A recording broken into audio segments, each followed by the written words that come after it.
Oh, hey again, it's me, Wild Wendy, and we're back for National Zookeeper Appreciation Week. Today we're gonna meet with our African Safari Trail team. We're gonna go behind the scenes and learn a little bit more about what they do every day. So let's go. What's your name and how long have you been a zookeeper? My name is Bree Ford and I've been a zookeeper for almost 10 years. My name's Matt and I've been a zookeeper for here about 8 years, in total about 11.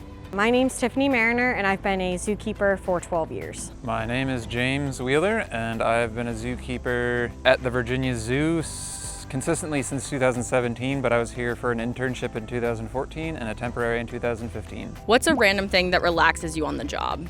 So it's really weird, but we have our mealworms in bins and it's kind of relaxing to like put your hand in there. I said it was weird. The acoustics in Mammal House, where all of our rhino and giraffe are hanging out, is great. You can pump some music in there, and as you're scrubbing floors, you can really jam out to whatever songs you're feeling for the day. So I feel like that's kind of a nice zen moment for everyone that's in there for the day, but when I start singing, everyone just derails. Which is your favorite animal to work with at the Virginia Zoo? Probably Noelle, the giraffe. She, when I first started here, was very timid and scared, and now she's this brave, sassy giraffe and very different from when I worked here, so it's been cool to see her growth and development and personality. I could say the easy answer would be the rhinos.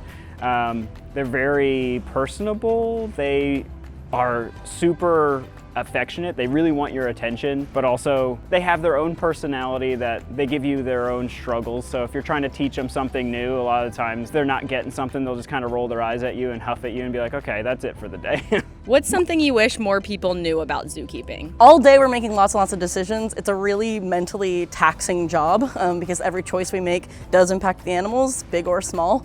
So it can actually be really, really tiring, not just the physical work, but the mental work behind it. It requires quite a bit of education and experience just to get started, and it's not really as easy as people think it is, but it is very rewarding. I feel like a lot of people don't fully grasp the overall capabilities that zookeepers have to do, not just physically, obviously super hot, super cold, we're always working, rain, snow, sleet, the whole 9 yards.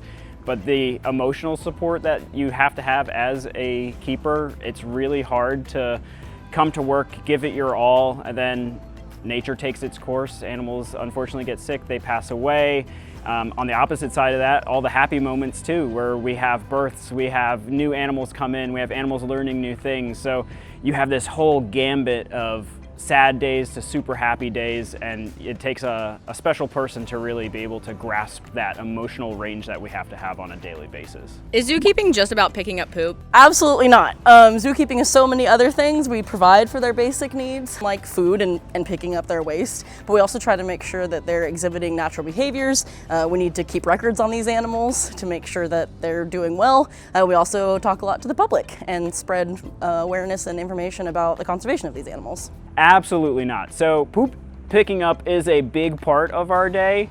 I'd probably say it's about 50% of our day, but that other 50% is really what we're living for. That's training, enrichment, making sure these animals have the greatest time every single day that they physically can, and really reaching out and teaching people what it's like to be an animal, what it's like to be a keeper, what it's like to actually be a part of something bigger on a global scale. We are actually engaging people and seeing how, the world could be if we all pitched in a little more. What's a conservation practice or organization you think people should know about? The Giraffe Conservation Foundation is probably one of my favorites. They do a lot of research with giraffes in Africa. They are the reason why we know now that there's multiple species of giraffe versus just one, like they used to think for many years. So it's a really great organization to get around and support and learn more about. Since they're right here, a good partnership that we have at the zoo is the International Rhino Foundation. That is an organization that really has a gambit of conservation of rhino species. They have everything from, they put forth boots on the ground for actual active protection for rhinos out in the wild. That is having game wardens out there armed to the teeth, making sure that poachers aren't able to get to these guys, as well as securing areas for them that are wild areas that they can thrive and be themselves, that are nice and protected from outside entities that could be coming to harm those rhinos.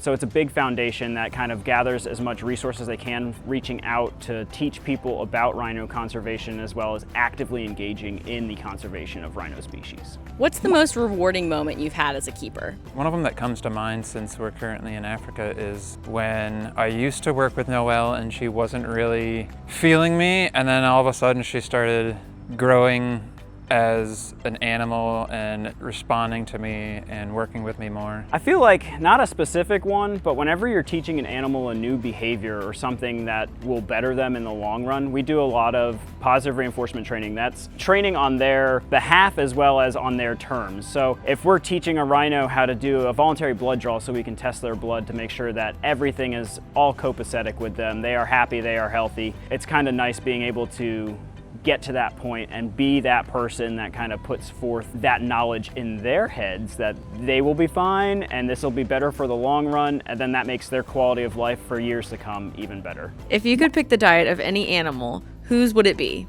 Dottie the yellow-backed duiker. Yellowback duiker, easily. She has a ton of fruits and veggies and it looks delicious every time I give it to her. She gets a lot of really fresh fruits and vegetables, but she has a lot of variety in it. Probably 4 or 5 different type of vegetables. On top of that, you also have leafy greens like romaine and kale and all that stuff. So it's just like a fresh garden salad every day. And every time I open it up, especially today, there was oranges in her diet. I opened up the diet, I was like, oh, that smells so good. Especially right in the morning, you're like, oh, now I want orange juice, so thanks.